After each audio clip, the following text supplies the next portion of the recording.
There's something in the cornfield next to our house. At 3 a.m., I jolted awake to a sound outside. Snap, snap. That was unusual for our Ohio farmhouse. We were surrounded in every direction by vast fields of corn, miles from the nearest neighbor, and I'd know if we left the gate open or one of Madison's toys was out. I'd done my nightly check of the backyard about 1,000 times. But as I lay there, still under the blankets, the noise continued. Snap, snap, snap. I ran to the window and threw back the curtains. The corn stretched out as far as the eye could see, rippling and churning like some great, dark ocean. It stopped just short of Madison's swing set, casting long shadows onto the grass that nearly reached the back door. Snap, snap, the stalks shifted and swayed, shaking the husk so hard they threatened to fall. David, there's something out there. Probably just a raccoon, he slurred, pulling the covers over his head. That's bigger than a raccoon. Look at it. The corn rippled and roiled, as if something large was moving underneath. Snap, snap, snap. What if there's someone out there? I'm going to check the locks. You already checked them 1,000,000 times, like you do every night, he groaned. Just go back to sleep. I didn't listen. I opened the door and stepped out of the room. No, at the end of the hall, Madison's door was hanging open. Maddie, I called, my voice shaking. And then I got that terrible feeling that only a parent knows.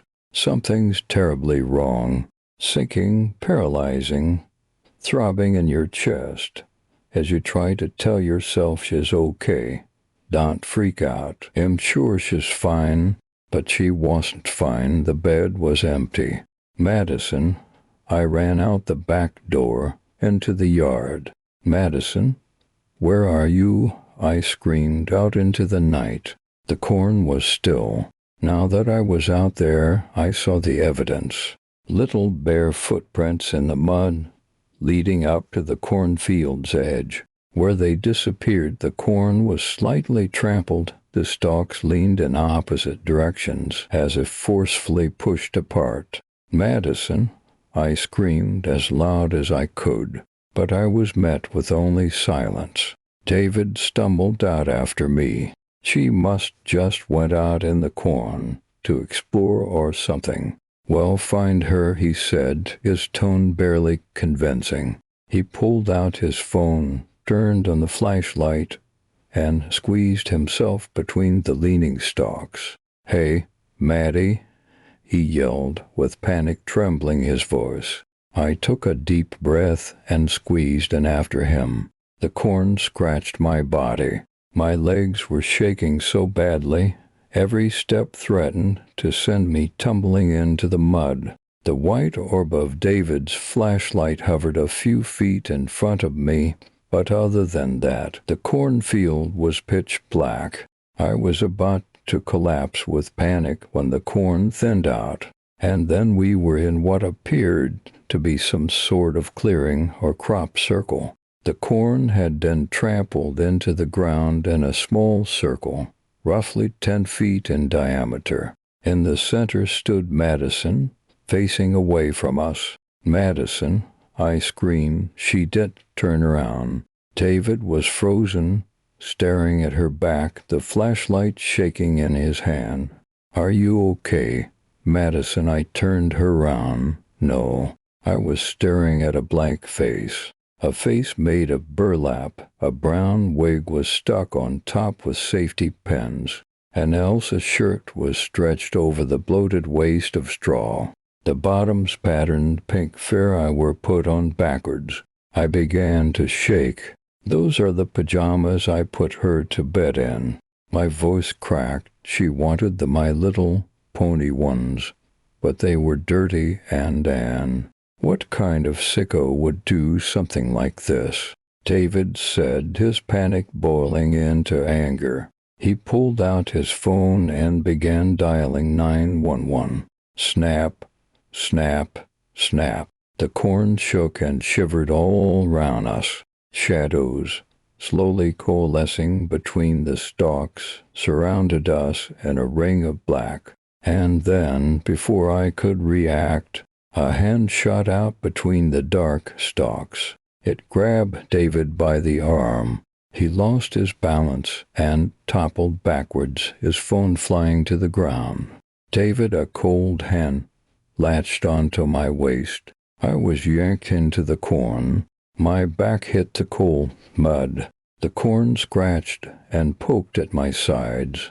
"Get off me," I screamed, swatting blindly at the stalks. Black slowly faded into hues of indigo and gray as my eyes adjusted to the darkness, and then I could see them, interrupting the vertical pattern of the corn stalks. There were several short shadows standing over me.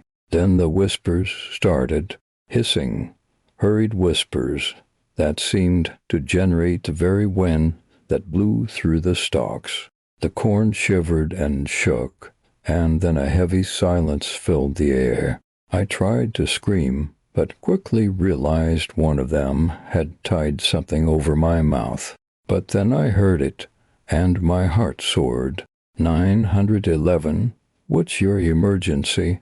A tinny voice breaking through the silence. I pulled my neck up, and through the stalks I saw the white light of the phone glowing against the trampled corn. MMMMPH.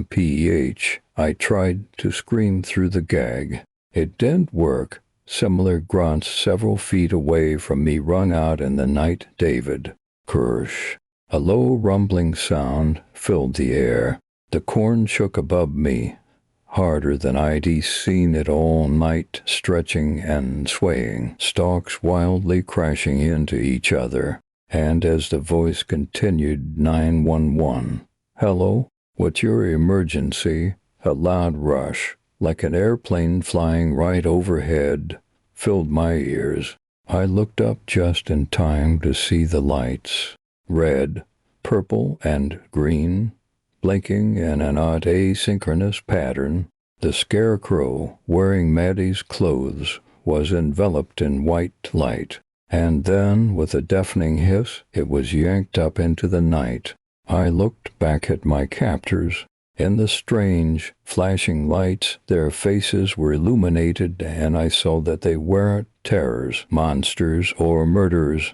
They were children, horribly disfigured children. Some were missing noses, others had long scars running straight down their faces, as if someone had split open their heads to explore what was inside. Quite a few were missing ears, and one had no teeth. All of them had a profound sadness in their eyes except for the one to my left, who had no eyes. But they were also smiling just a little. As the light disappeared, and the faces faded back into the shadows, the hands on me loosened. The gag fell away, the shadows receded into the corn, except for one, Mommy. Snap, snap. With a squeal, two warm arms wrapped around my waist. Maddie. Oh my God, Maddie, I began to sob, hugging her tighter than I ever have in my life. Are you okay? And, Maddie, the broken, hopeful voice of David sounded to my left. Crunch, Crunchy ran over to us. Todd, I'm fine. Daddy. Let's get out of here, he said, grabbing both our hands and yanking us back through the corn. We ran back into the house, locking the doors and calling the police.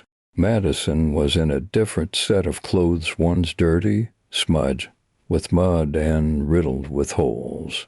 But she was smiling, safe and happy.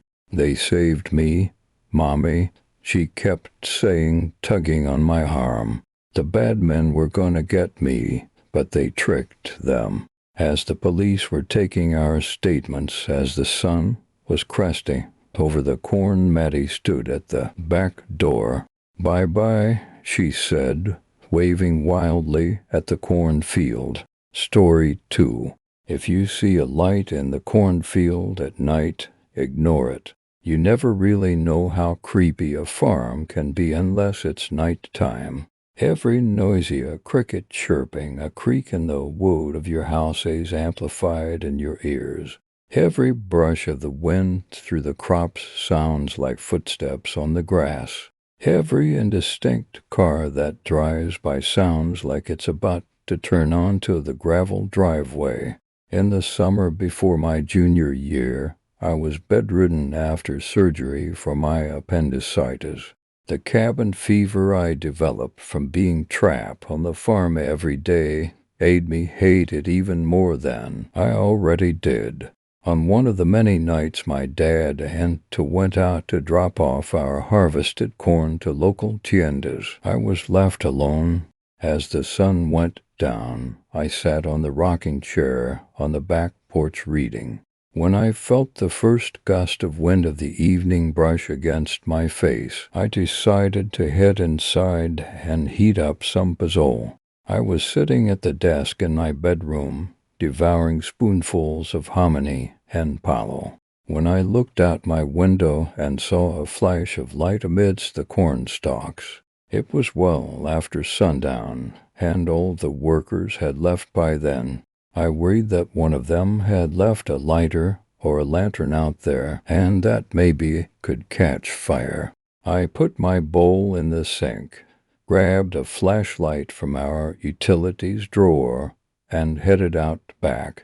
I surveyed the corn from my level, but couldn't catch a glimpse of any light. I headed out into a narrow path which divided to oceans of stalks. I moved the flashlight back and forth across the field, its small beam being the only source of light aside from the waning moon. Nearing the edge of the field, I prepared to turn back when I heard a distinct rustling on my left. I whipped my flashlight around to meet its source. "Hello," I called out. Silence. I split apart the stalks of corn and began walking towards where the sound had been a few feet in. My flashlight gave out. As I tried to futilely smack its side to get it working, I heard the rustling again, only a few feet in front of me. "Hello," I said, much less confidently. That's when I saw a shadow only 2 yards away from me, slowly pushing the stalks of corn out of its way. I slowly backed up towards the path, fear beginning to rise throughout my body. I tripped on a lump of dirt behind me, and as the figure got closer, I held up the flashlight to my face, trying to protect myself. The figure then revealed itself. It was a woman with a young boy standing tightly at her side. The moonlight illuminated her dirty face and worker's clothes. The child, with big, sad brown eyes, was sucking his thumb. I slowly picked myself up, noticing that I was much larger than her petite frame. "Hola," I uttered. No response. "Trabalhas para mí, pap?" I asked. She shook her head. "I came from Mexico, across border," she said. She must have traveled a long way, I thought. The nearest border crossing point was almost 300 miles from our town. "Are you injured?" I asked. She shook her head again. "Tienen hambre?" I asked, looking from her to what I assumed was her son.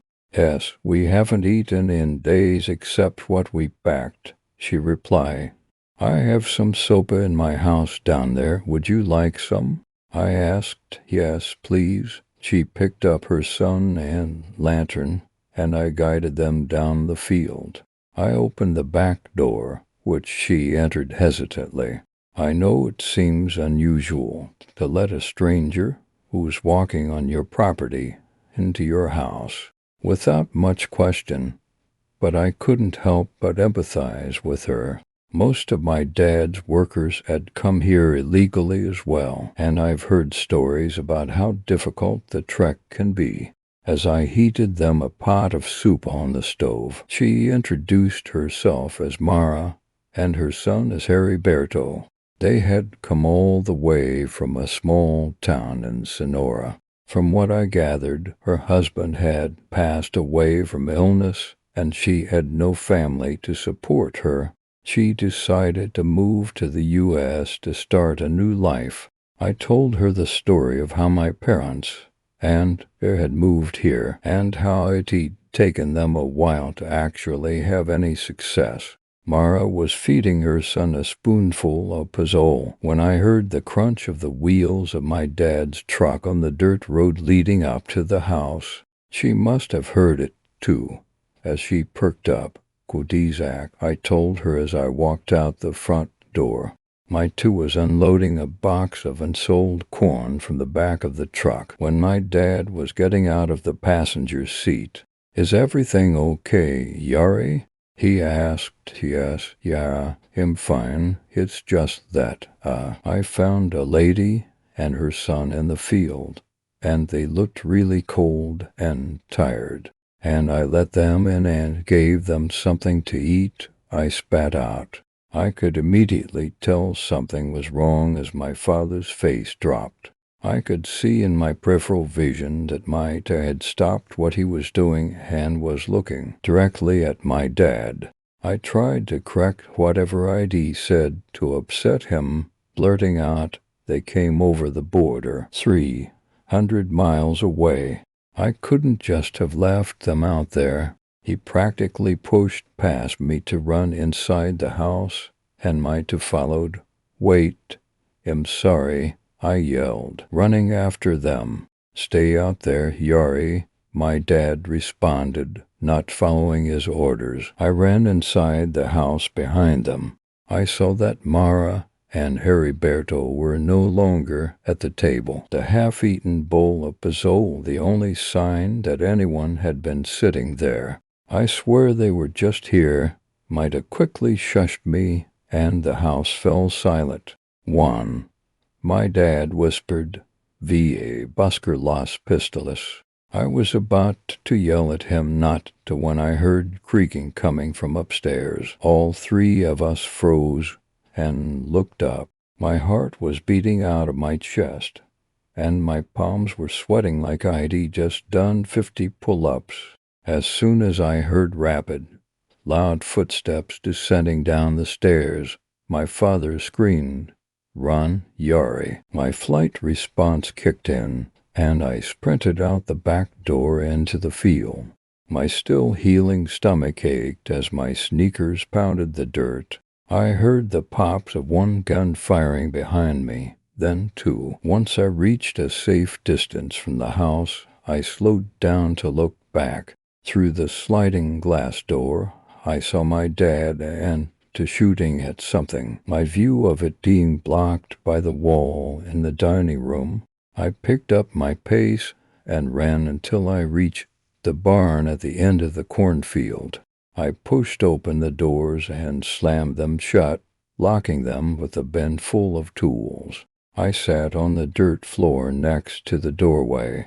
It felt like cages before the sound of the shooting C-stand. Just as I was about to get up, I heard my dad's voice call from outside the barn.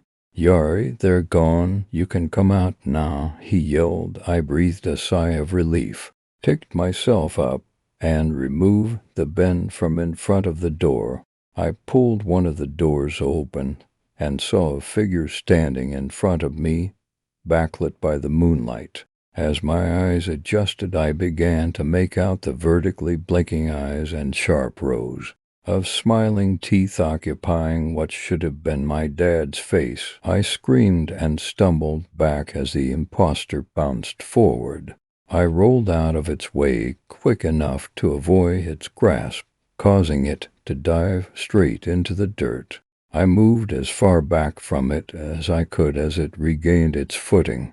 The brain fog from my initial shock cleared, and I remembered the bin of tools. I jumped leftwards as the monster tried to attack me again, violently crashing against the wall of the barn and failing to catch me. I grabbed a rusty pitchfork out of the bin and held it in front of me. As the monster and I circled each other like wrestlers, I threateningly jabbed the pitchfork towards it as it hissed, baring its grimy teeth. I must have hit a rock or something, because I fell backwards on my ass and hit the ground with a thud. The monster, taking advantage of my vulnerable position, tried to pounce on me one more time. Just before its claws could reach my face, I thrusted the pitchfork forward and stabbed it through the chest. It let out an ungodly, sickening wail as it fell to the side. I quickly got up and just as violently removed my weapon from its chest. Its chest was moving ever so slightly up and down, so I took a shovel and drove it into its neck. It let out one final cry before going still, frozen in a position of agony. I grabbed the bloody pitchfork and limped out of the barn, having hurt my ankle from taking that bad fall. I cocked my head from one side to the other every few seconds to see if another beast was lurking in the stalks, my pitchfork raised in a ready stance. I made my way up the back steps and through the doorway, stepping over the shattered glass of what had been our back door. My two was kneel next to my dad, whose chest was carved with claw marks, his shirt a bloody rag. He was still breathing, but his eyes had closed. Realizing I was still gripping the pitchfork, I dropped it and fell on my knees next to my two. Startled by the noise, he turned around. "We need to get him to a hospital," I said with a surprisingly calm tone. I ignored the sharp pain in my ankle and helped to carry my dad to the back seat of the truck. When we arrived at the emergency room, we told the staff he'd been attacked by a mountain lion while on a hike. I don't think they totally believed us, but it was better than trying to explain what had actually happened and being thrown in El Manicomio for delusions. A week and a half later, my dad was home. He mainly rested quietly in bed, but one afternoon he called me into his room.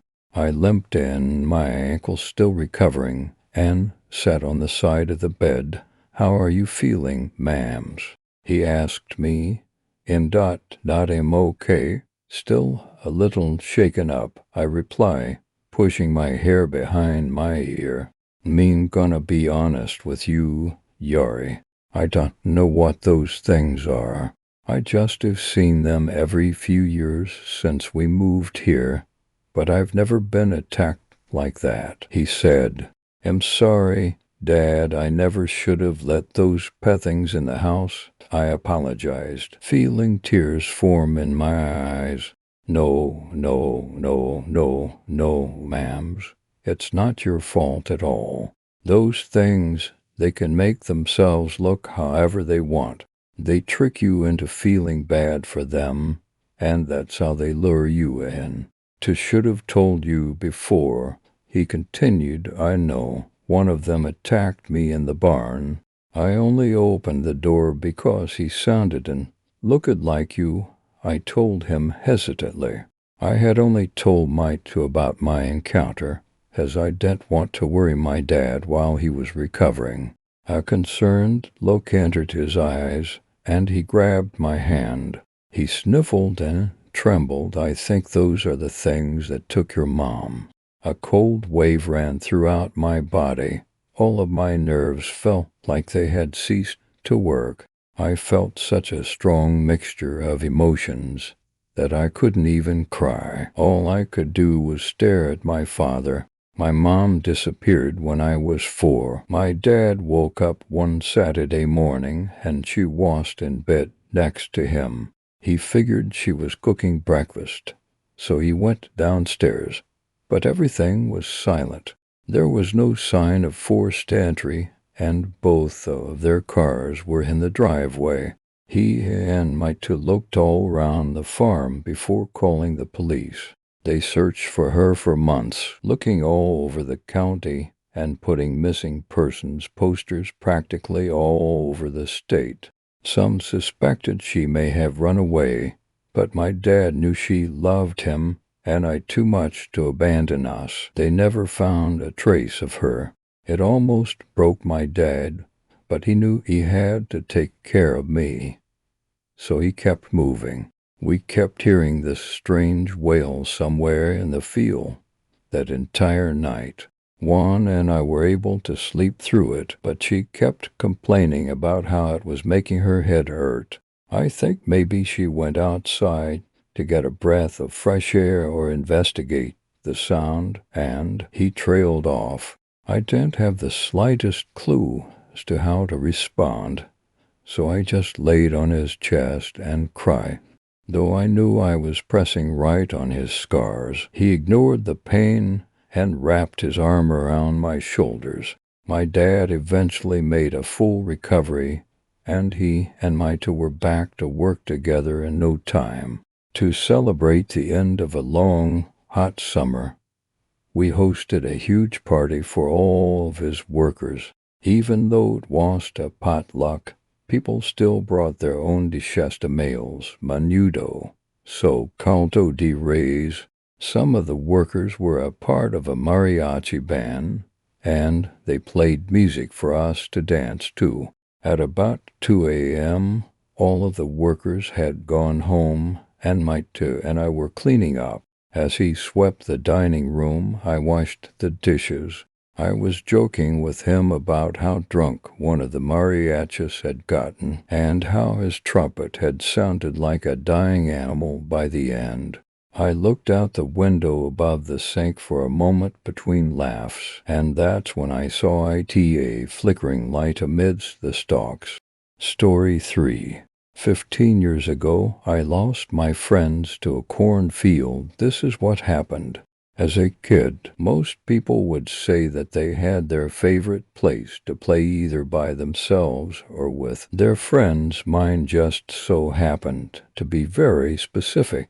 It wasn't specific in the sense that a plethora of details had to fall into place just to make it perfect. It was more about the time of year where I'd be able to mingle amongst the high stalks and conceal myself from anything and everything around me. I'm talking, of course, about a cornfield. This was not your average wide-spanning flatland field that gets tilled at the same time every year. The big difference with this particular field was that for some odd reason, the farmer who owned the land only sowed the crop every other year. I never found out why, but it might have something to do with the tale I'm about to tell you. In those early days, I had a small group of friends who lived relatively close to me. During the summer, we would gallivant through the forests and across streams. We would relax by the lake and bike down the dirt road I lived on. But one day we noticed the cornfield for the first time ever. I'm not sure how we hadn't seen it prior, but now I chalk it up to our adolescent minds being far too distracted with the world around us to notice. But that day, my friends and I all became elated with the notion of running between the rows of corn that stretched higher than our imaginations. We would play various games like hide and seek, tag, and we would even knock down different sections and pretend they were our forts. Sorry, Mr. Beasley. That entire summer we let our minds run wild with the fantastical aura the field provided, and nobody ever told us what we were doing was wrong, or at least impolite. When the crop was harvested, my friends and I were incredibly disappointed, and two of them seemed completely deflated altogether, as if their whole world had been ripped away. I felt for them, I really did, because I, too, had a great sense of sorrow deep within my being for no longer having our place of respite. That school year was the most boring year I can remember. My friends and I drifted apart, and even for people our age there was a palpable tension growing amongst us that you should only find between estranged adults. Needless to say, we were all extremely unhappy. Winter came and went, then spring, followed by summer. Believe me when I say I was brimming with excitement over the prospect of returning to the cornfield. And as summer approached, my friends and I reconnected and were all incredibly excited about delving back into our world away from home. However, when my mother told me she hadn't seen any corn growing in the field, I was heartbroken. I told my friends, and they all didn't believe her. So of course we agreed to meet at my place and ride our bikes to see it with our own eyes. Much to my and assuredly their dismay, my mother was right. There wasn't any corn in the field this year. It was nothing but dirt with small vegetation sprouting from it. Once more we were devastated, and some of us began to wonder if we would ever be able to play in the corn ever again. Another boring year flew by, and as reality set in further, I started to lose interest in the cornfield. When I would bring it up to my friends, they seemed disinterested as well. It reached a point where we all agreed to just stop talking about it because we were older and therefore we didn't need childish games to pass the time anymore. As summer came and the first fields near me started showing signs of growth, I decided I would bike down alone and check out the corn just to satisfy my wondering mind. Upon coming around the row of trees that normally obscured the field, I saw it in all its green glory. The field had returned, or rather, Mr. Beasley had planted it once again. My heart pounded with joy and excitement. I thought about my friends and if I should tell them about it, but something had a hold on my mind. It was like an exceedingly demanding force beckoned for my presence deep in the stalks. I found myself leaving my bike on the side of the road in favor of entering the field alone without a single rhyme or reason. It was the middle of the day, and the sun was high in the sky, covering every far-reaching corner of the field with its nurturing light. But when you're in the corn, you can't see one row from the next, and sometimes the corn plays tricks on you. I thought that's what happened to me when I started seeing hints of movement rippling between the individual stalks. At first it seemed like my own eyes were betraying me, because the moment I turned my head to focus on the movement, it was gone. But then I heard it again. There were hurried scurrying noises, weaving in and throughout the field around me like a host of rats searching for carrion. Obviously, as a kid, I was pretty scared. However, my friend Dorian suddenly emerged from out of nowhere and nearly made me piss myself. "Dorian, what are you doing out here?" I asked, quite perturbed and in the middle of trying to catch my breath. He smiled and flipped his curly brown hair. "The same thing you're doing out here," he said jovially. Immediately I felt remorse. "I'm sorry I didn't call and invite you and the rest of the guys out here. I just wasn't sure if the field would be around this year, and I didn't want to get anybody's hopes up." "Who cares about them?" said Dorian unexpectedly. "We can have plenty of fun with just the two of us." Something about his eyes didn't sit well with me. They looked hungry, but being as young as I was, I couldn't come to rational conclusions. "Are you sure? Won't they be mad if they find out we played without them?" I asked quietly. His eyes widened, and he reached out and grabbed my wrist. "You can invite them tomorrow. Right now it's just me and you, and I want to show you something." "Show me something?" I wondered aloud as he began pulling me through the corn. Dorian dragged me for a long time without saying another word. I kept asking him where he was taking me, but he wouldn't answer. He'd just smile, and it must have been wide because I could see his cheeks perk up every time he did. Eventually we came to a small clearing where the corn had been matted down. Dorian smiled again and pointed to a strange object protruding from the center of the circle. As I approached it, I realized it was a bone, although I have a hard time remembering which type these days. At that moment, however, I knew it shouldn't be sticking out of the ground like it was. What's that?" I asked while inching my hand closer towards it. "Doesn't it look fantastic?" shouted Dorian in an inquisitive demeanor. "I put it there. Hopefully something incredible will happen." "You put it there? Where did you get it?" "I found it."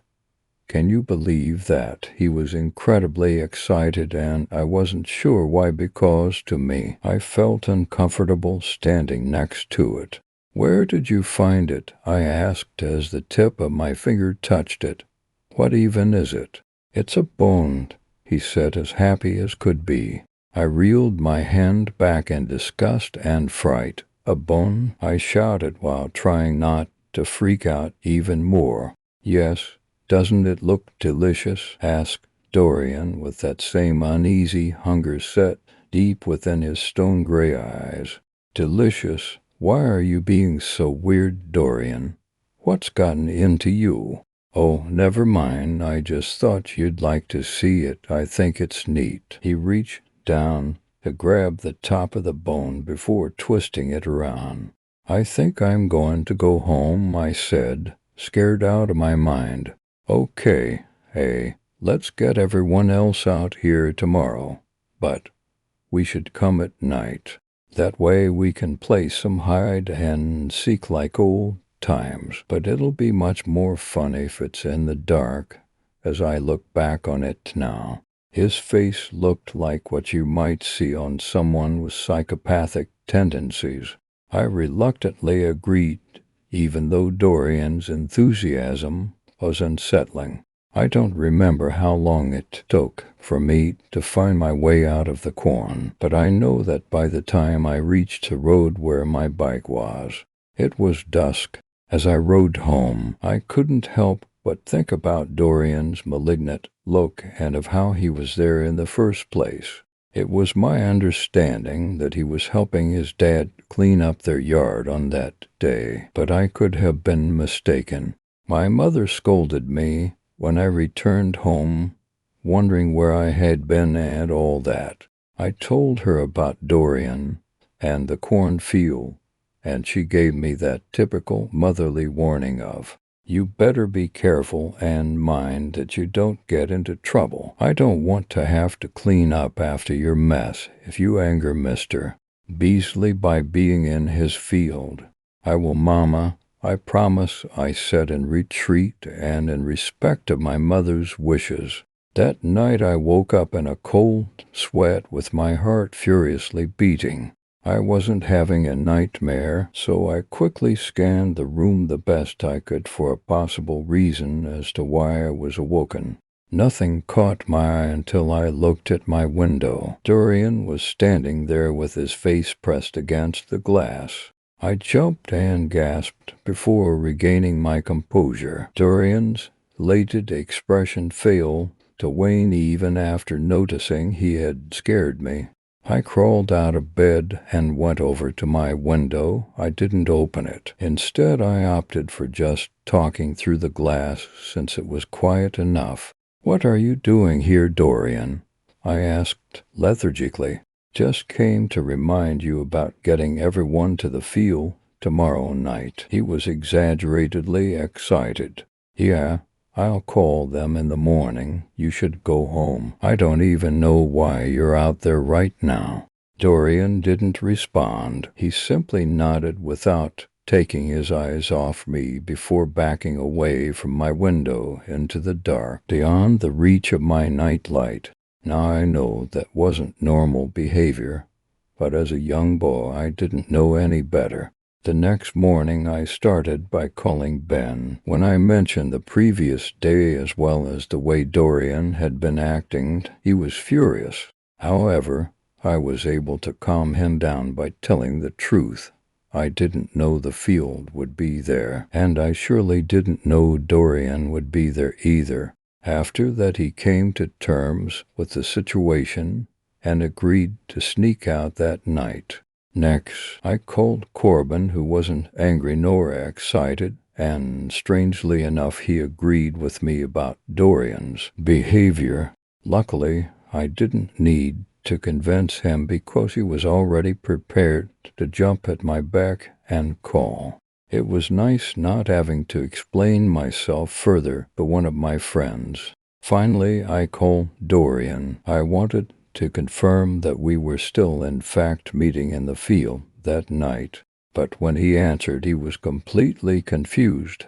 I mean, he was almost yelling at me saying, "I never left my house yesterday and you're crazy, Gavin, I admit." He almost had me believing that everything I saw was entirely a figment of my imagination. Fortunately, he managed to collect himself and decided in favor of coming to the field as well, although it was his idea to begin with.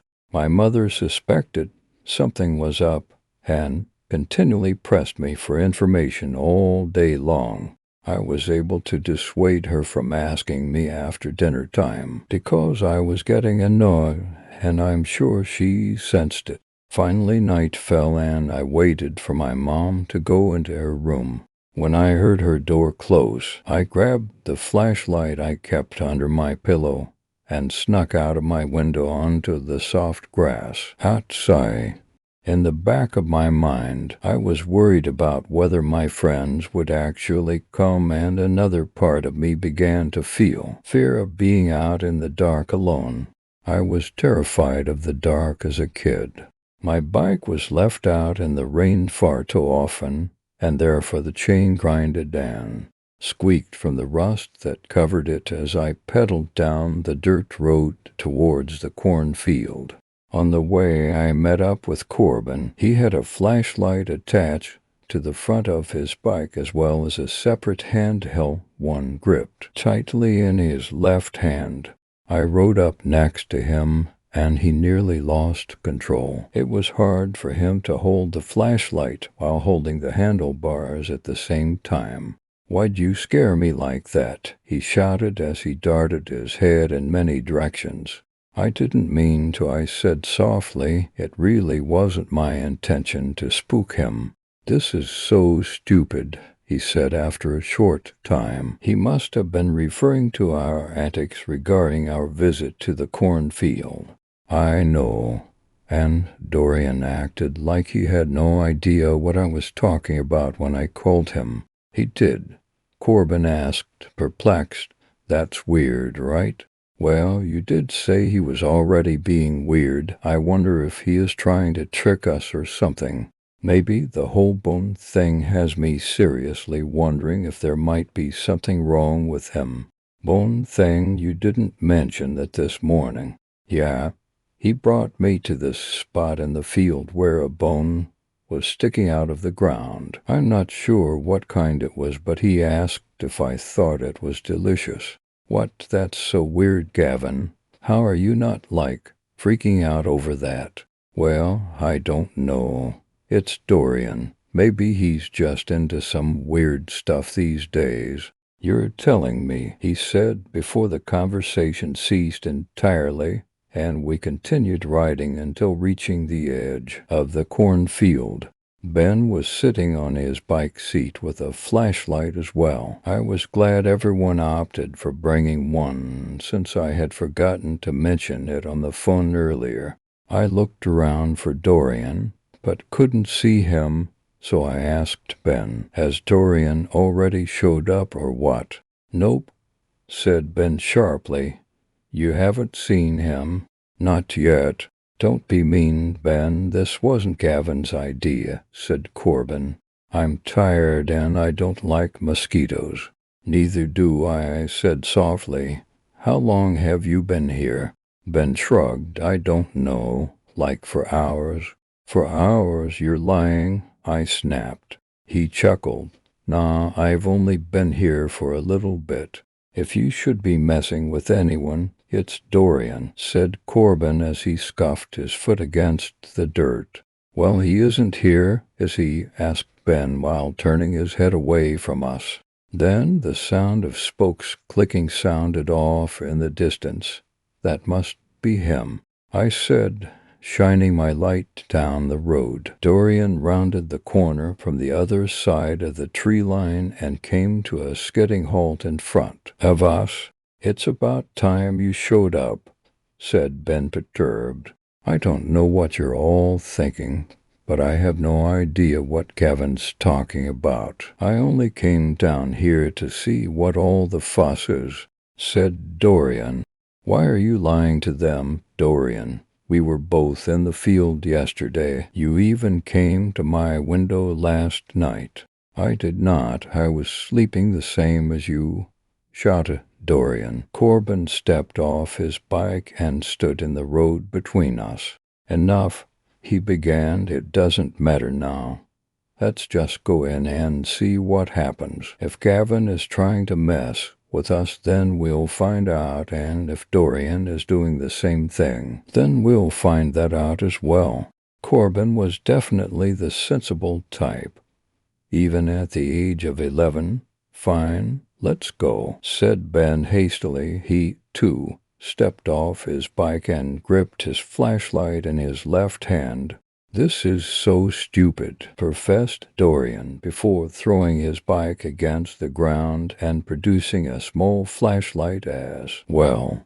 Good, I'm sure this will be over before we know it, said Corbin as he shined his light towards the corn. I'm not making this up, I said under a muttered breath. I was quiet enough that nobody heard me. A breeze picked up as well, and likely carried my hushed words away. Corbin shined his light at me and shouted, Hey, what's the matter? It's Dorian.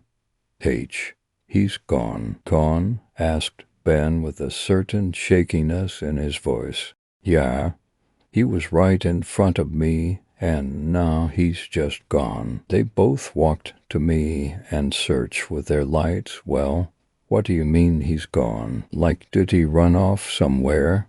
Asked Corbin quietly. No, I'm saying he was standing, or rather walking right where you are, and then he vanished.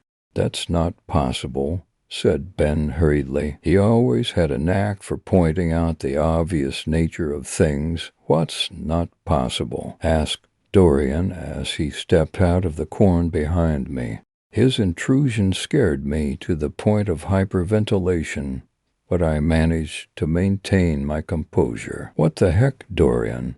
Where did you go? I asked furiously because I'd been scared. Dorian smiled, like the way he had the day before, and patted me on the shoulder. I didn't go anywhere. I've always been here. Gavin said you disappeared, remarked Ben. Well, sometimes the field can play tricks on your mind, uttered Corbin. It was not a mind trick, I said timidly. I wasn't enjoying the feeling of being defeated and refuted at every turn. Oh well, let's continue, shall we? Asked Dorian, seemingly unbothered. I guess, answered Ben, and Corbin agreed. I simply followed without saying a word. Further into the field we went. Dorian was acting incredibly strange. He would turn around often and stare right at me with his creepy smile like some kind of deranged lunatic. He would even march over the stalks without being fazed, like they weren't there. Then he stopped walking. I have an idea, everyone, he announced. An idea? Asked Ben. He was a boy of few words. Yes, let's play hide and seek, suggested Dorian with a scheming demeanor. Hide and seek. Out here? Questioned Corbin. I agree. Maybe if it was during the day, but at night. Count me out, I said fearfully. Nonsense, It'll be fine and fun. I'll start as the seeker. You all get 10 minutes to run and hide. You can even turn off your flashlights when you find a spot," said Dorian with a wry smile and an off-putting chuckle. "If it gets me out of here sooner, then sure," said Ben, who was already walking away from us. "Wait, Ben," I said, eager to hide with someone so I wouldn't be alone. "I'm hiding on my own. I don't want to be caught with all of you," said Corbin, walking the opposite direction. "Oh, this is so exciting," began Dorian. "I'll start counting now. 1 to 3. Ben broke the silence after we settled in for the long wait. "I know what you mean now," he said quietly. Dorian is acting strange. Did you notice how his mood changed entirely after you claimed he disappeared? I told you something isn't right, and I don't want to be a coward, but I'm scared." "Me too," he said unexpectedly. "At least we aren't like Corbin. Yeah, I wouldn't want to be by myself out here." "Thank you for understanding, Ben." "No problem. I really just want to get out of here. Honestly, I was thinking about just walking back to the road and leaving." "Why don't we?" I asked curiously. He sighed. "You know I'm in the Scots, right?" "Yeah." "What's that got to do with anything?" "Well, you didn't notice, but the direction I walked was relatively back the way we came, and where's the road?" he asked as he turned his head towards me. Despite it being night, I could see fear on his face. "Maybe we haven't walked far enough," I suggested.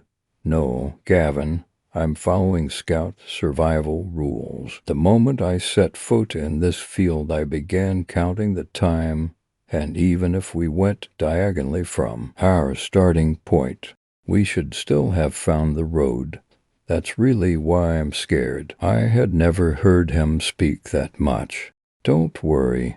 Hopefully you've just made a mistake," I said reassuringly. "It's not likely," he said matter-of-factly. Suddenly the stalks rustled near us. It wasn't caused by the wind because no breeze accompanied the sound. I asked with a harsh whisper. He smiled, not unlike Dorian, and said, "I was getting lonely where I was hiding and decided to come find you guys." "How could you have found us all the way out here?" asked Ben scrutinizingly. "Oh, it wasn't too hard. Plus, you two didn't go very far." "Not very far?" asked Ben angrily. "We walked for nearly half the time Dorian should have been counting. I just don't see how it's possible for you to be here, but whatever. Just be glad we're all together now," said Corbin. I felt uneasy sitting next to him suddenly. He seemed like a different person. "Yeah, I guess," said Ben, returning to his concise wordplay. We sat quietly for a very long time. In fact, I started to get tired, even though fear vastly outweighed my desire for slumber. Only the buzzing of annoying mosquitoes and Corbin's strangely excited breathing kept me awake. After not hearing any more movement, or even Dorian calling out the typical, "Ready or not, here I come," I grew even more on edge. At one point, I wondered if he had left and his entire plan was to trick us into sitting out here for the whole night. Ben nudged me with his elbow and broke my contemplation. "What?" I asked sharply. "I'm going to try finding the road again," he said while rising to his feet. "Oh, are we going to try and escape?" asked Corbin enthusiastically. "We just aren't going to play Dorian's stupid game, right, Gavin?" Ben asked while looking down at me. "Right," I said before getting up as well. "I'll be right behind you," said Corbin. He was acting just like Dorian had been, and it was freaking me out.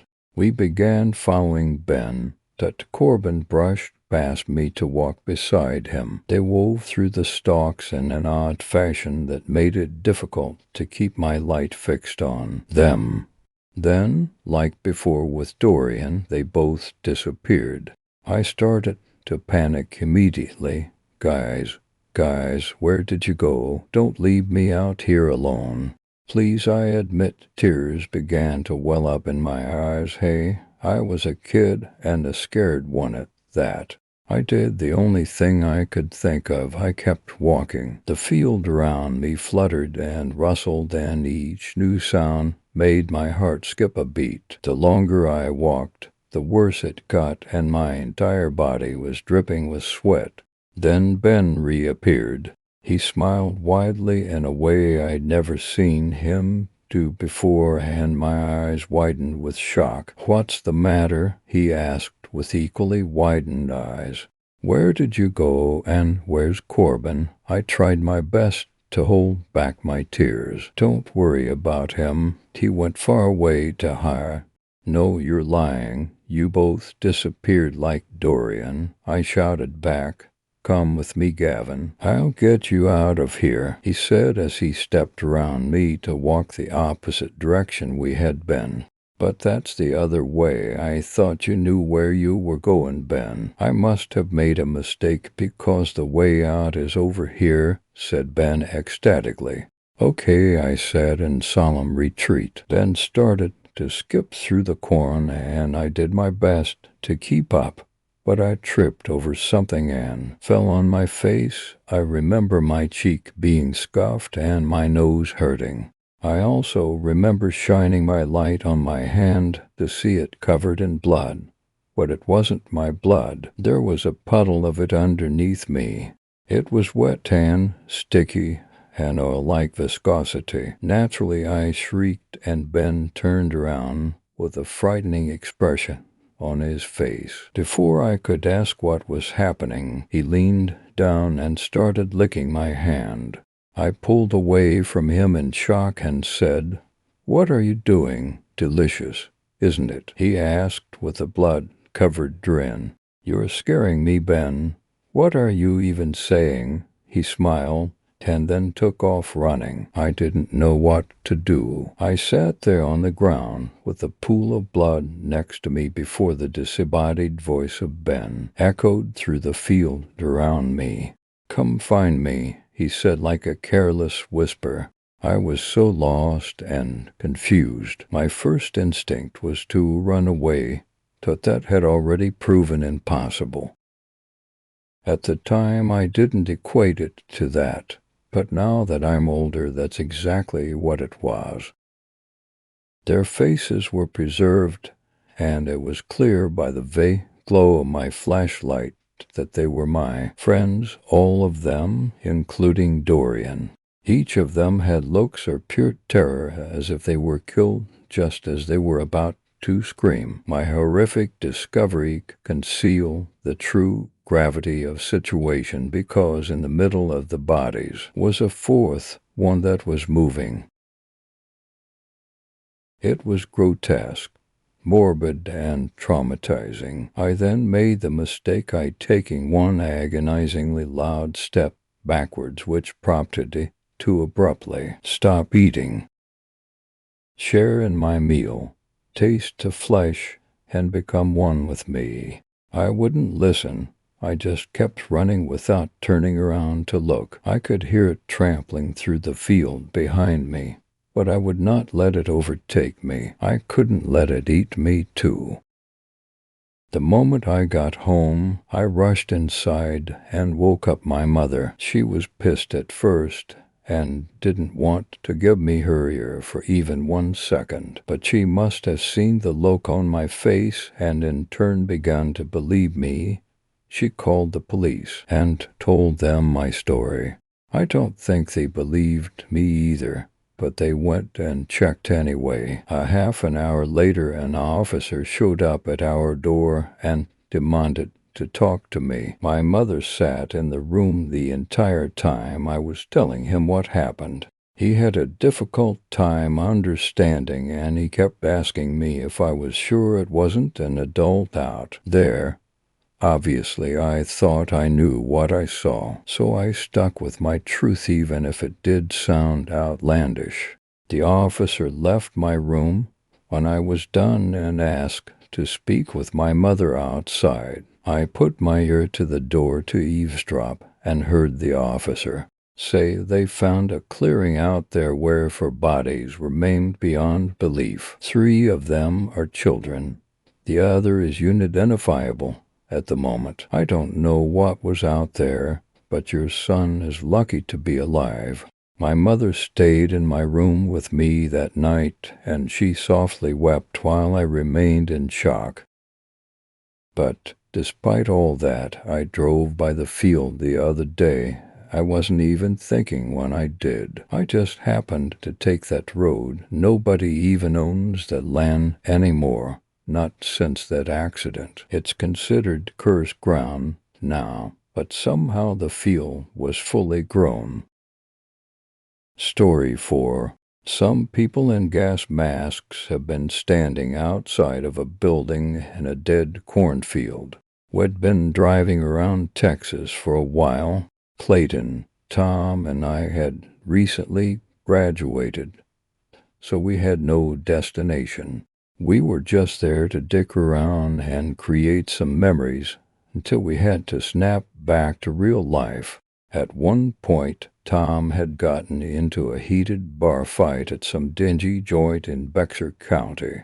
The police were called, although he hadn't gotten any charges. The cops pretty much warned us that we weren't welcome back in the area. Fair enough, we decided to tone it down a bit.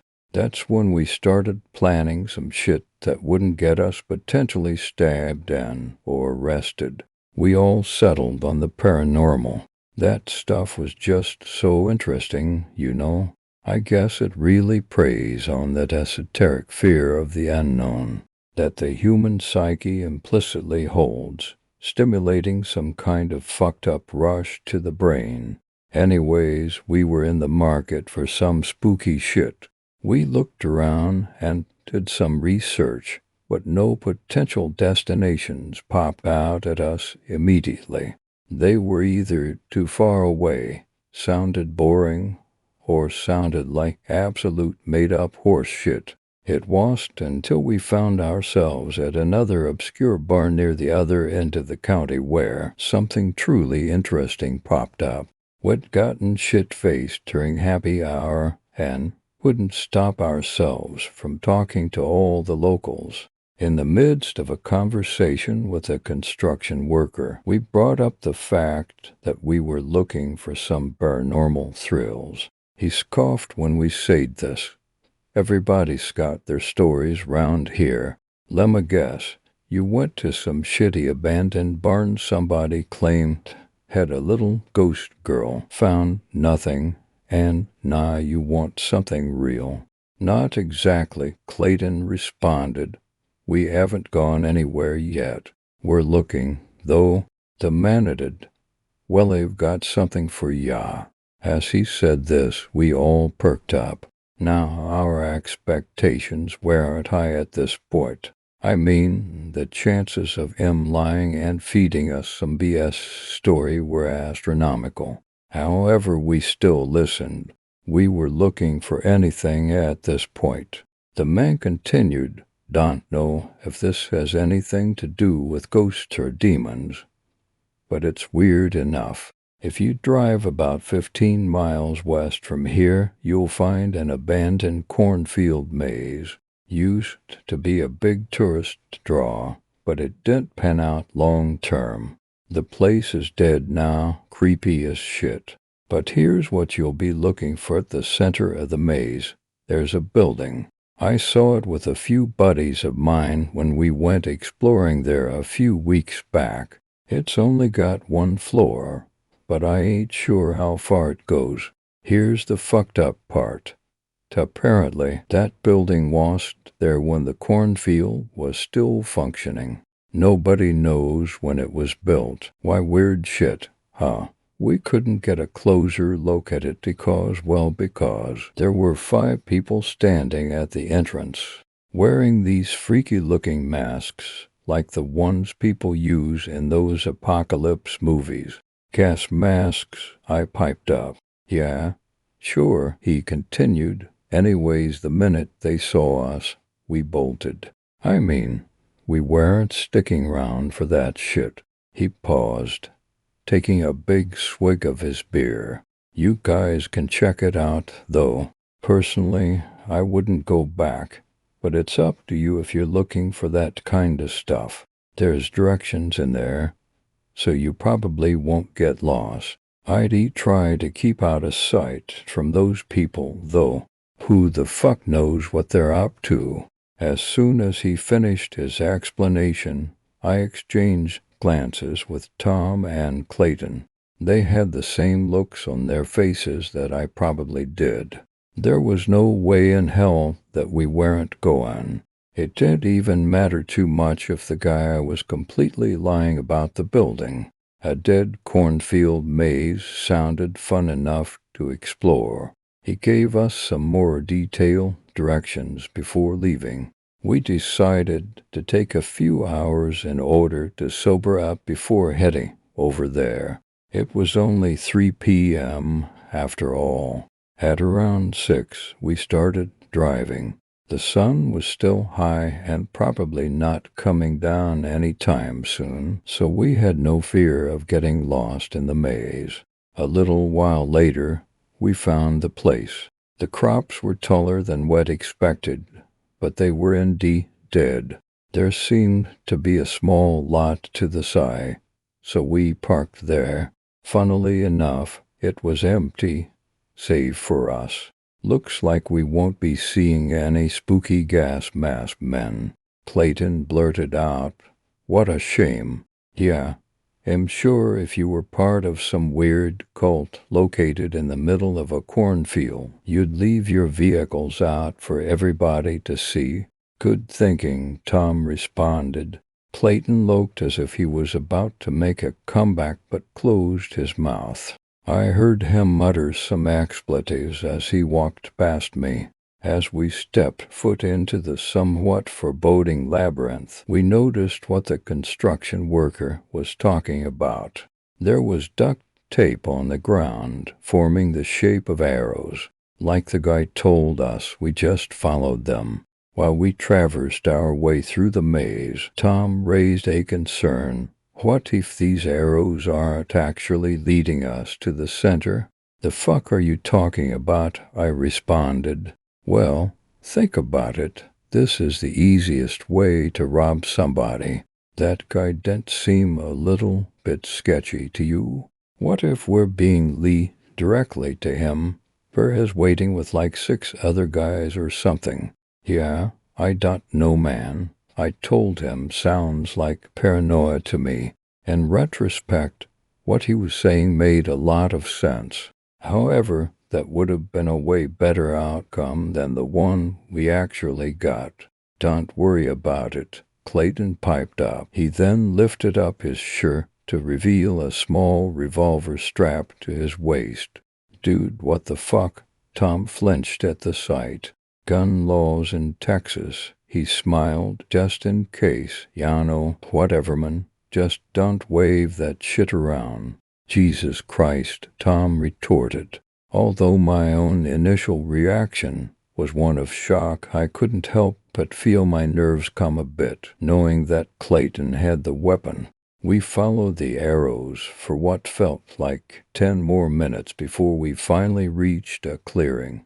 To our absolute bewilderment, a building was right there in front of us. Actually, calling it a building is kind of a stretch. There was only 1 floor, after all. It really didn't even look too big, maybe the size of 3 convenience stores mashed together in a mess of stone. But as creepy as it was, there was nobody in sight. At first, we must have stood there and stared at the thing for 5 minutes before the doors swung open. In that instant, we all retracted back into the maze. Fortunately, there was a small hole in the stalks where we could peek out from.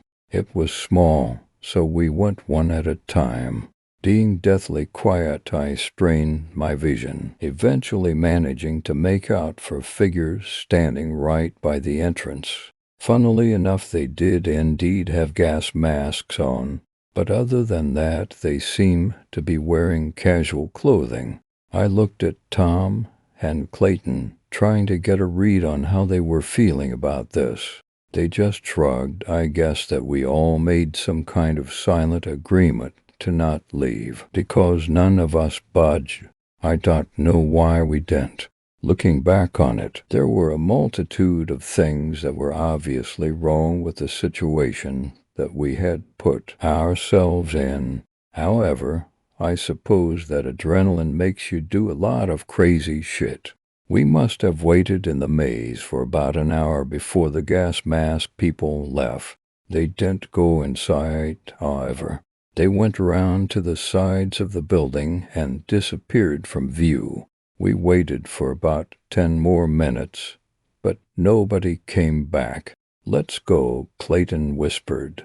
"Are you kidding?" Tom barked back. "So you're telling me that we waited here for nothing? Don't be a pussy. This is fucking crazy." A few more moments of silence passed while Tom and I contemplated this. "Fuck it." He finally spoke up. Clayton gestured to his waist. "If anything goes wrong, right? If anything goes wrong, we're calling the damn cops." I told him I wasn't exactly excited at the prospect of a shootout. Moving quickly and quietly, we made our way to the front door. I couldn't locate a knob anywhere, so I tried pushing. At first, I just thought it wasn't supposed to open that way, but then I realized it was just really heavy. It took a few tries, but I finally managed to get through. The three of us stepped into what appeared to be a living room. There were no windows, but a light bulb dangling from the ceiling gave us all the illumination we needed. All in all, there was a couch, a table with a few chairs, and some stools. We walked around, but couldn't find anything worth mentioning. However, we started hearing footsteps coming from outside a few moments later. Although we should have been expecting this, our faces still went pale. "Shit," I heard Tom mutter under his breath. I scanned the room and located another door near the far corner. It was pretty obvious what choices we had here. We snuck our way over to it and barged in. Thankfully, this one wasn't heavy as shit. We were suddenly plunged into pitch black as we heard the front entrance open. We all collectively turned on our cell phone flashlights in order to see where the hell we were. I nearly dropped my phone as the light struck our surroundings. We were in a tunnel. In fact, it nearly resembled the catacombs, but without skulls. The walls and ceiling were rough and uneven, and the whole place just gave off a get-the-fuck-out-of-there vibe. It was long as well, no clear end in sight. We didn't move, clearly. None of us really wanted to go further. However, what we heard from the entrance room made us reconsider. It sounded like somebody was dragging a large crate out there. We could make out voices, but they were too muffled to understand. I nearly shouted out in surprise when an abrupt, heavy stomping echoed in from under the door. It sounded like an elephant was moving around out there. It was immediately followed by a deep, grating voice that was nowhere near human. It was laughing, but without emotion, if you can imagine that. We took off once we heard the stomping coming towards us. There was no way out here. We ran quietly, using the walls and shaky phone lights in order to navigate.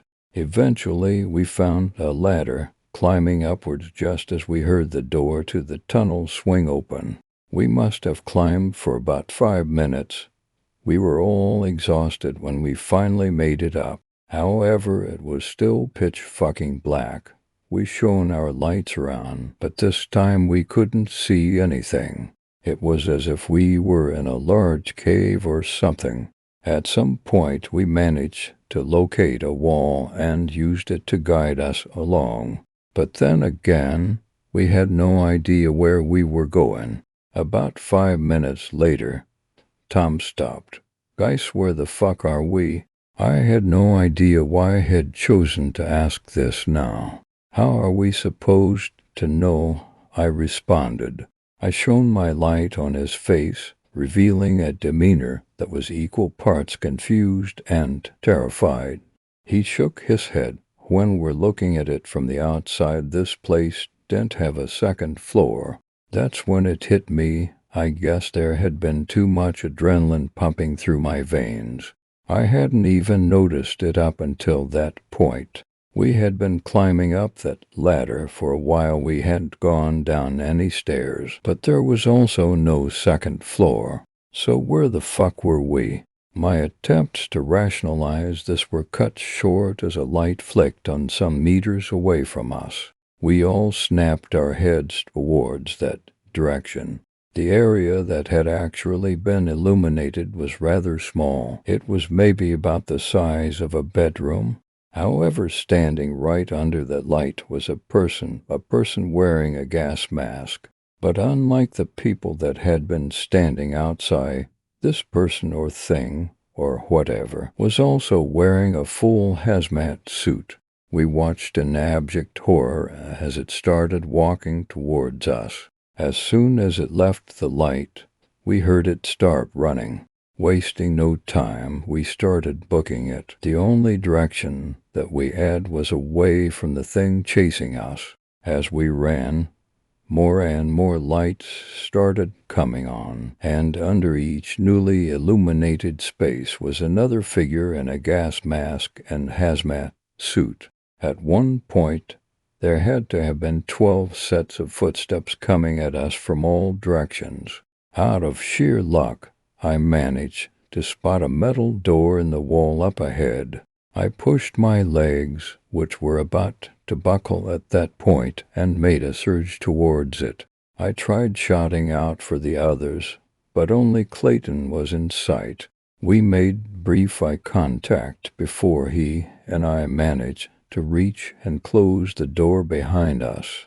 There didn't seem to be a lock, so we just pushed our body weight against it, hoping to hell that it'd be enough to keep those things out. Eventually, we felt someone pushing back. There was no way in hell that we were letting up, not even when we heard Tom's voice coming from the other side. "Guys, what the fuck are you doing?" Let mean, we didn't budge. That was not Tom. There was something about his tone, his cadence, that made it pretty obvious. He was speaking in broken patterns, like a text-to-speech translator. "Oh God, I can see them coming after me. They're getting close. Guys, guys, guys." His voice had been getting deeper and deeper ever since he started talking. It had pretty much turned into a guttural growl at that point. Eventually, whatever was on the other side stopped speaking English altogether, replacing it with some kind of language that in pretty wasp meant for the human ear. It was making noises that made my brain feel like it was about to implode. Eventually, it got to be too much, and I had to cover my ears. It was at that moment where the door swung open, and the thing stepped in.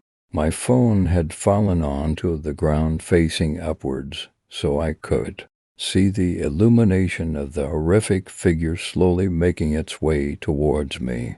As it was mere centimeters away, I heard the gunshots. Clayton had fired all 6 rounds into the back of this thing. I watched as the creature jerked around violently before slumping to the floor. I got up, trying to regain my bearings. Clayton's breaths were heavy and scattered as he bent down towards the thing. "What the hell are you doing?" I asked him. "I just need to know," was all that he said back. It looked as if he were trying to rip the mask off of whatever was wearing it, but instantly winced upon touching it. It's slippery, what the hell. I bent down myself to get a better look. This is when I nearly burst into hysterics. What I had initially thought was the rubber of the mask seemed to be something else entirely. It was squirming, like black intestines. Clayton cursed again before taking the revolver and smashing the eye holes. But instead of shattering glass, we were met with the sight and sound of something bursting open. Some kind of black goo had gotten all over both the weapon and Clayton's hand. He shrieked in pain as he flung the revolver away. A few seconds later, I noticed movement on the ground. There were things pouring out of the burst eye hole. They looked to be some kind of dark insect with a multitude of legs. We didn't waste any more time. We started running. I can't say how long for. All I know is that once we started, we couldn't stop. Still trapped in the ever-engulfing darkness of whatever hellhole we had stumbled upon. The cell phone flashlights were our only hope of navigation. We made our way through what appeared to be a twisted maze of halls. At nearly every turn we took, there seemed to be more and more of those masked creatures wandering around. Whenever we saw one of them, we just took another route. Some time later, we found steps leading downwards. At that point, it seemed like the best option. Before we descended, Clayton held out his arm and leaned against the wall, trying to catch his breath. That's when I noticed his hand. It looked as if he were wearing a rubber glove. I told him, and he just stared at it in dismal confusion. "What the fuck?" he exclaimed before trying to take it off. However, it wouldn't move. He started freaking out, forcefully pulling on his fingers. I moved the light up close to it. I really wish I hadn't. He wasn't wearing a glove. No, his hand had become one. Well, partially, anyways. The amalgamation of skin and rubber was absolutely revolting to look at. However, we didn't have time to deal with this. There were footsteps coming towards us. Without any more hesitation, we rushed down the steps. After about 5 minutes of this, we noticed a light in the distance. Now, this would have been great news except for the fact that it was purple. Sure wasn't sunlight. We started moving slower, not wanting to rush into whatever was emitting the creepy glow. Eventually, we found ourselves in a room at the bottom of the steps. There were obscure, alien-looking symbols scrawled all across the walls and floors, in addition to 4 buckets filled with dark liquid sitting in each corner. There was also one door on the other side, but the real story was at the center. Right in the middle of a room was what I can only describe as a purple void. A hole in the concrete that was devoid of time and space. A path to oblivion.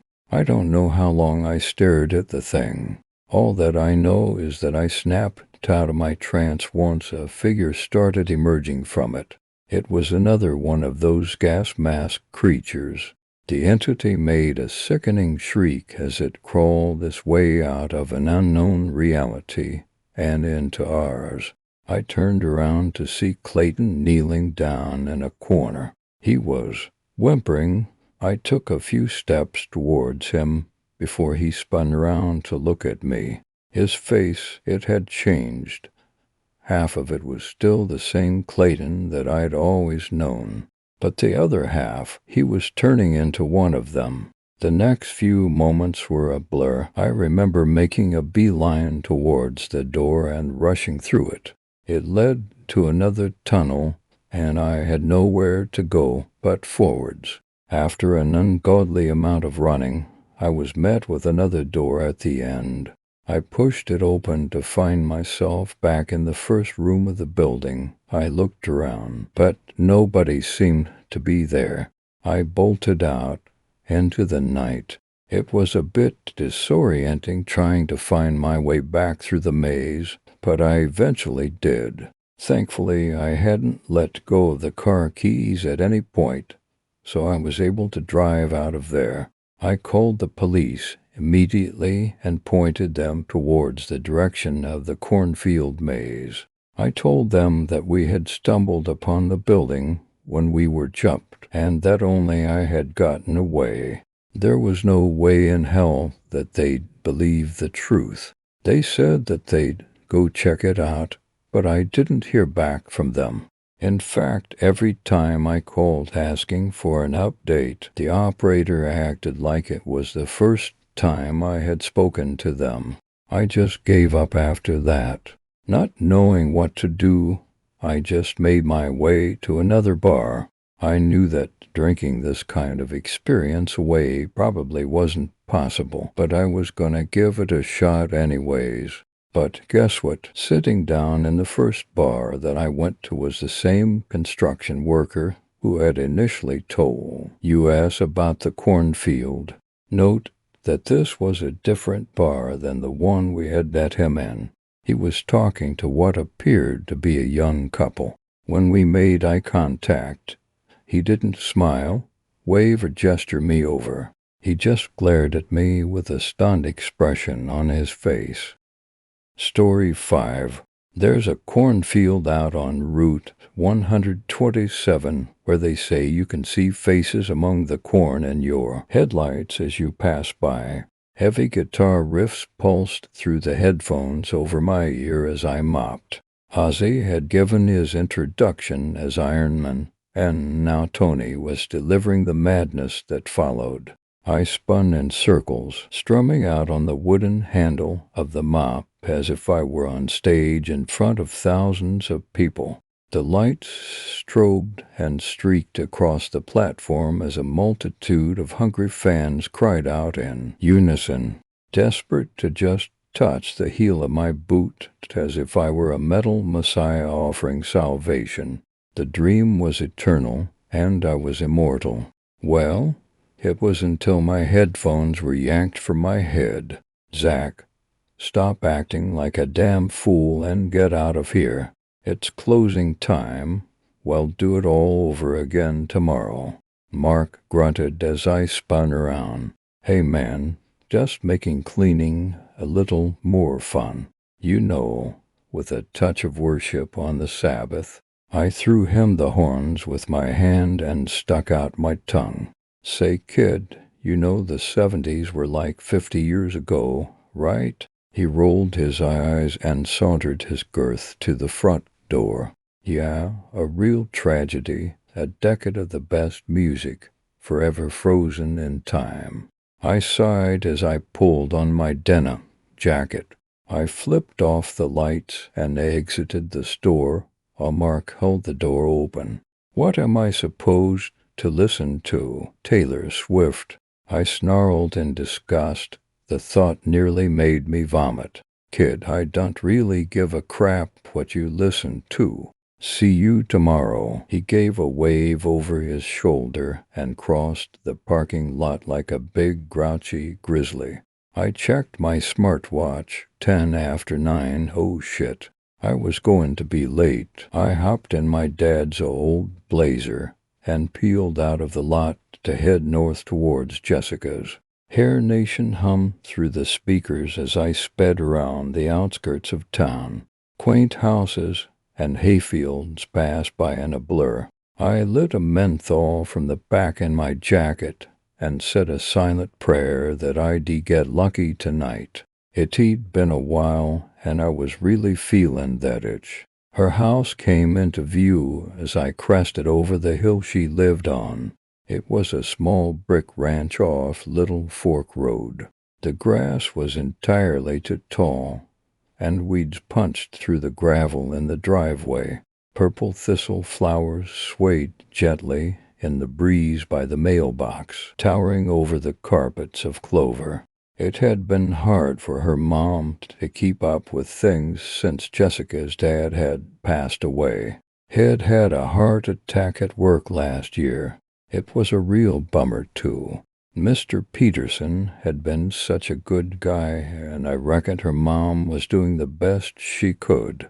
I knocked on the front door, and the dog went berserk on the other side. He was a small terrier that didn't care for me too much, which was fine by me. I didn't like him either. He'd made an enemy for life when he had bitten a tiny hole in my ear last summer. There was cursing and the sound of a closet door slamming from inside the house. They always stuffed the dog in there so he wouldn't attack the guests. Vicious little worm that he was. The door swung open, and I was greeted by the haggard face of Mrs. Peterson in a pink robe with curlers in her hair. "Hey, Zach, I really gotta get rid of that damn dog, huh?" She chuckled and gave me one of those church hugs, you know, the one where you push your rear end away from the other person so that you came in contact with each other as little as possible. I would get him some therapy at the very least. I smirked as little Terry the Terror scratched at the other side of the closet, growling softly. "I'll let Jessica know you're here." Her mom disappeared down the hallway as I poked at the little porcelain dwarves that sat on the mantel. The color was fading on their clothes, and their beards felt like the bristles of a toothbrush. They were sort of metal, though, because the red paint around their lips had run down their cheeks a bit, looking as if they'd recently cannibalized Snow White. Footsteps thundered down the hallway as I turned just in time to catch Jessica as she leapt in my arms and started kissing all over my face. Hey, take it easy," I laughed, setting her back on the ground. She signed to me with her hands that she had missed me. "But I just saw you 2 days ago," I said, running a hand through her auburn hair. "Too long," she mouthed. I gave her another squeeze and then pulled back so that she could read my lips. "You want to get out of here?" I asked. She nodded her head excitedly. I smiled and kissed her forehead. "By M.R.S. Peterson," I shouted. "Bye, guys. Have a good time, but make sure you have her back by midnight." She hollered from the back bedroom. "Will do. Thank you." Weber's through the screen door giggling. I ran around to open the passenger door of the Blazer and helped her climb in before hopping in myself and firing up the ignition. "Where are we going?" Jessica signed. "I thought we could drive around a little while and smoke, then maybe head out to that spot we found by Bear's Mill and fool around a little." I winked. She rolled her eyes, but then smiled mischievously and gave me a crude gesture, nodding in agreement. I laughed, threw it in drive, and headed back south to the other side of town. Jessica rolled a joint for us, and we passed it back and forth for a while as 80s metal cranked through the sound system. She held her hand over the speaker on the door so she could listen as well. Her head banged gently to the rhythm of the drums as she squeezed my knee. I came to the intersection of State Route 127 and Hogpath RD. And before I turned, an idea struck me as I idled at the stop sign. Bear's Mill was a few miles to the left, but to the right, about 3/4 of a mile down, was the field. It was a local legend told to scare kids around the campfire. There's a cornfield out on Route 127 right before you reach the next county, where they say you can see faces among the corn in your headlights as you pass by. They say if you look at them for too long, any more than just a glance, then they'd come for you. I didn't believe a word of it, but Jessica was plenty creeped out by the story, and it would be all too fun to watch her squirm as we drove by it. I flipped on my blinker and turned to the right. Jessica raised her eyebrows suspiciously. "Where are we going?" she signed. "Just to see if we can't spot some friendly faces." I grinned maliciously as I watched her face turn from confusion to concern once she realized what I'd meant. "No, no way," she mouthed. "Come on, it'll be fun," I jested. She gave me the middle finger in retaliation and slumped down in her seat. Jessica had been born deaf, but she had never had much trouble with getting her point across. I reached for her hand, but she snatched it away, turning her shoulders towards the window. Whatever, she'd be fine, and we could laugh about it later. I slowed down to a creeping pace as we rounded the bend where town folklore said we'd get a fright. Cornstalk after cornstalk lined up in tight, knit rows as tassels fluttered in the gentle wind. Nothing but ears of corn. I didn't see a single face. Jessica sighed in frustration beside me as I completed the turn. I could tell she was mad at me, which made me feel bad. It wasn't as nearly much fun as I had thought it would be, and I didn't want to piss her off too much before we made it to our makeout spot.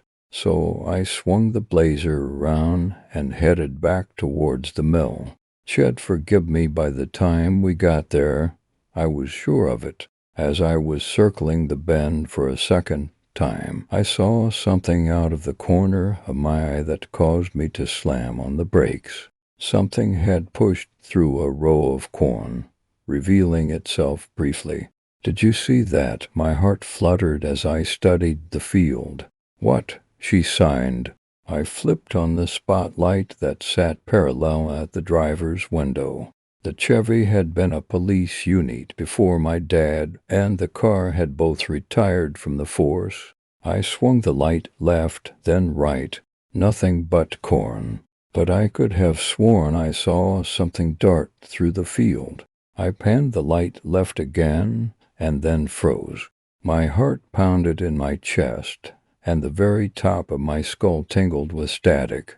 About a dozen slack, emotionless faces stared out at us from in between the cornstalks. They were paper white without noses. Their eyes were solid black and reflected the light like glass. "Dull eyes." Jessica slapped my shoulder hard and then silently screamed for me to go. "Go, go." I let off the brake and slammed on the gas. The tires spun, and we lurched forward only a few feet before the engine died. The road faded into darkness as my headlights went out. Shit, shit, shit. It tried to turn over the ignition, but somehow the battery was completely dead. Click, click, click, click, click. No juice.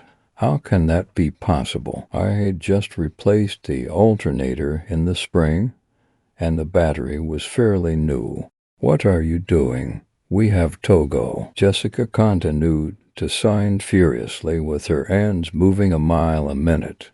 "I don't know what you're saying. You're signing too fast," I cried. She took a deep breath and mouthed, "What's wrong with the car?"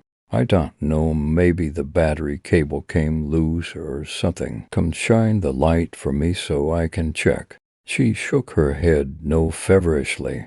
"Come on, it'll be fine. It was probably just a trick of the moonlight. There's nothing out here but us and corn for miles."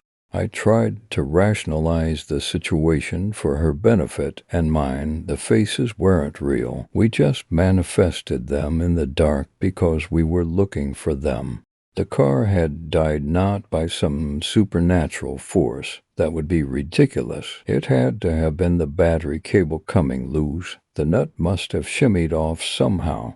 I popped the hood and climbed out of the cab, meeting Jessica at the front of the engine block. We took a moment to look around with our phone lights, scanning the rows of corn. No faces, no one, Nothing. See, it was only our imaginations, I told myself. But why couldn't I shake this eerie feeling that we were being watched? I opened the hood. The engine looked fine. No steam from overheating, and no loose battery connection. There wasn't any corrosion on the connectors either. Weird. Jessica clung to the side of my body like a tumor, shivering against me. I pulled off my jacket and draped it over her shoulders. She smiled at me sheepishly, but I could tell she was still shook up. I kissed the top of her head and assured her everything was fine before turning back to the SUV. I took a few minutes and poked around at the wires, checked the coolant level in the radiator, and even pulled the dipstick to ensure the oil levels were good. Not that that would have killed the power to the engine, but I was nervous and wanted to make sure everything was kosher so we could get the hell out of here. We quickly jumped back into the Blazer. I made a cross over my body and asked God for a little help, which seemed like a contradiction with my Slayer pentagram t-shirt on, but I figured it couldn't hurt.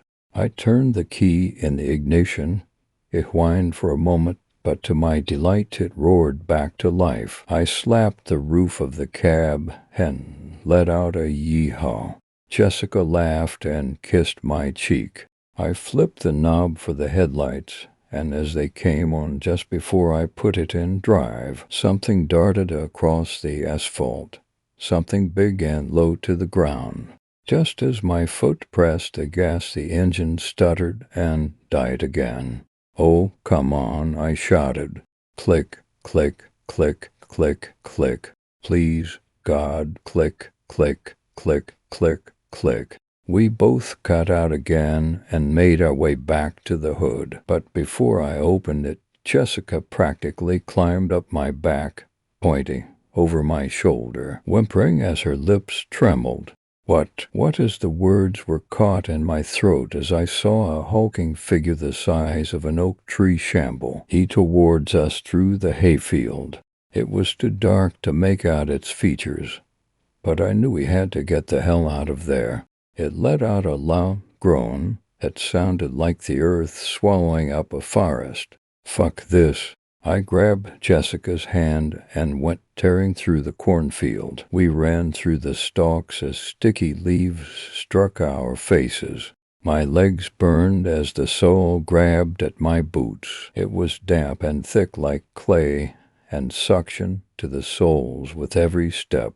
We didn't stop until we poured out into the clearing on the other side of the field. A huge barn sat behind a decrepit two-story farmhouse. We must be at old Norman Jeffrey's farm. I recognized the rusted-out Cheyenne truck sitting in front of the barn. He was the town drunk, and I'd seen it parked at the VFW 100 times.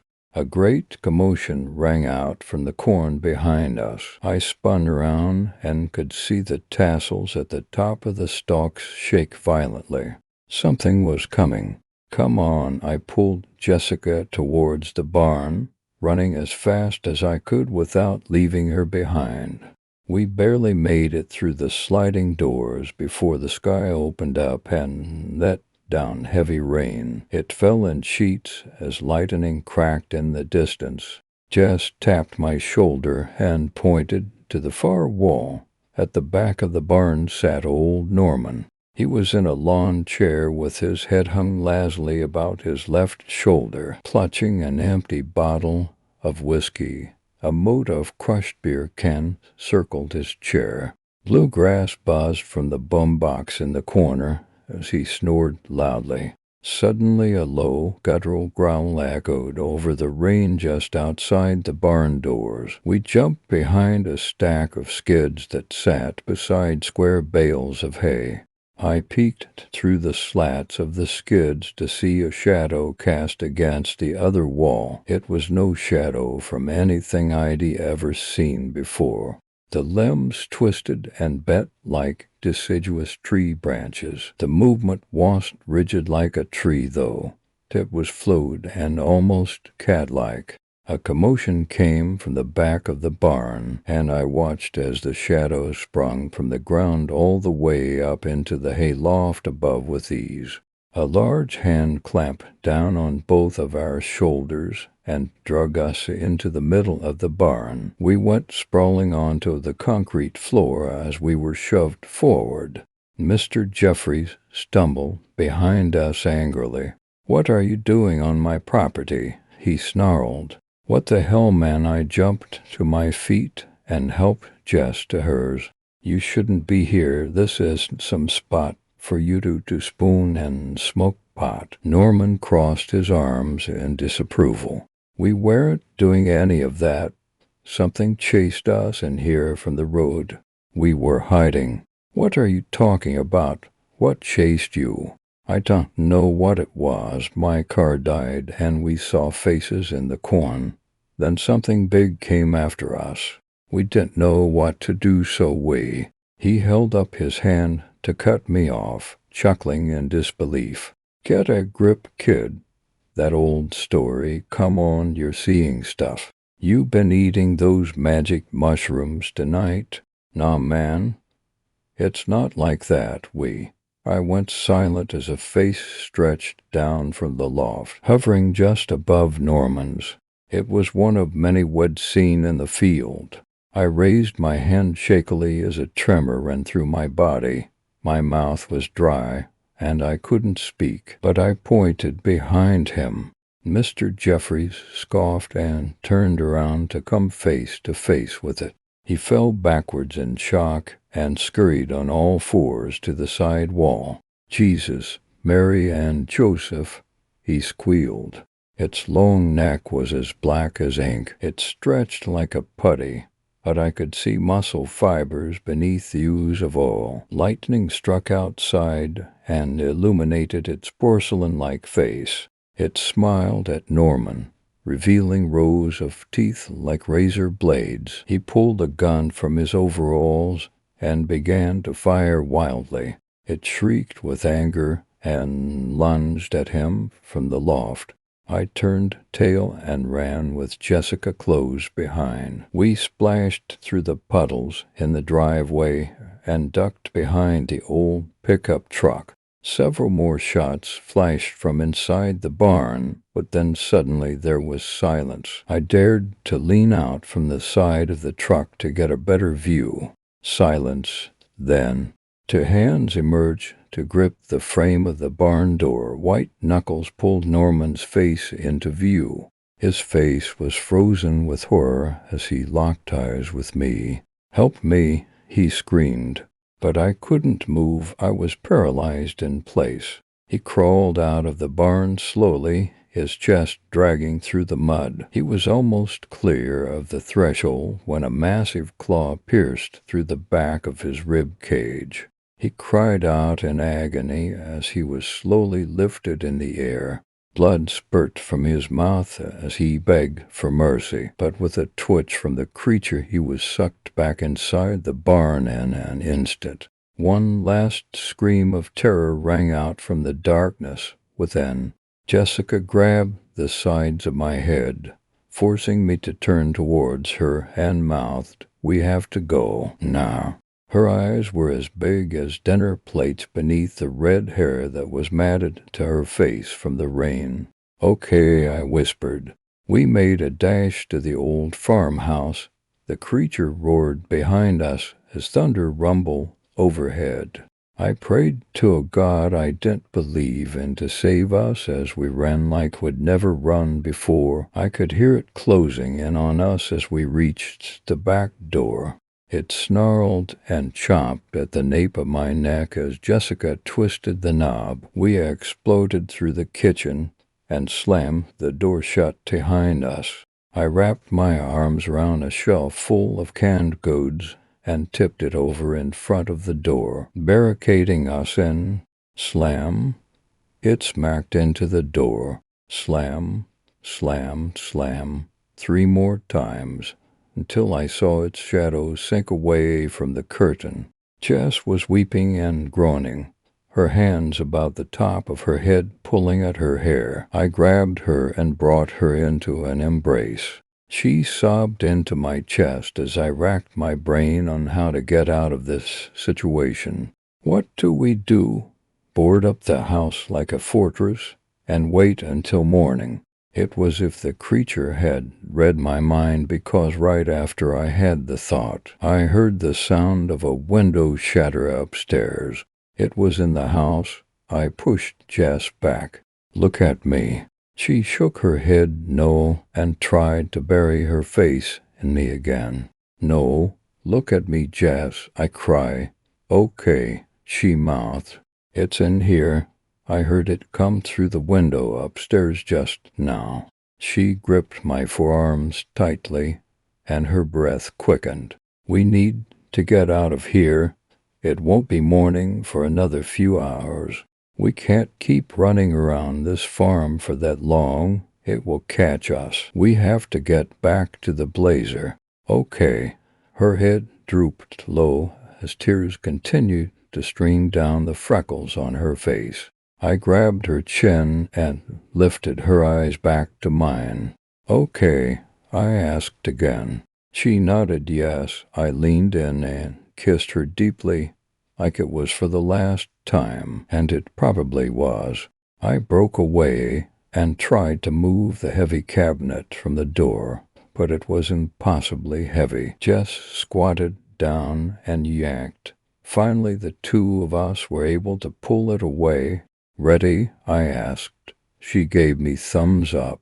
I heard the creature stampede down the staircase as we flew out the back door once more.